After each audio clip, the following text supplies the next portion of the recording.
Traditionnellement, c'est vrai que c'est plutôt l'homme qui fait le premier pas et propose à la femme de se revoir, d'organiser effectivement le deuxième rendez-vous.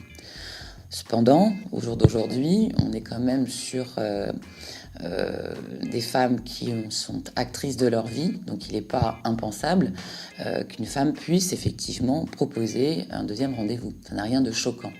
Attention simplement aux valeurs du monsieur et à ses propres valeurs. C'est-à-dire que si effectivement on tombe sur quelqu'un qui est plutôt valeur traditionnelle, il peut en être un peu offusqué, choqué qu'on lui ait pris cette prérogative. Le principal de toute façon, c'est de faire en fonction de soi, c'est-à-dire d'être en congruence avec soi. Ça veut dire quoi? C'est que si je demande au monsieur que l'on se revoie une deuxième fois, il faut que je sois bien avec ça. Il ne faut pas que je me sente gênée. Il faut que ça soit fait naturellement et sans ambiguïté possible.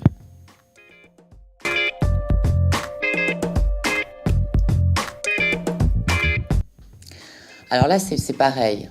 Si l'envie d'embrasser nous prend et que c'est réciproque, de toute façon, on a des signaux pour le voir, pourquoi ne pas le faire? Il n'y a pas d'interdit à cela. C'est quelque chose qui est qui est de l'ordre de l'émotion. Oui, on peut aller vers l'émotion, bien entendu.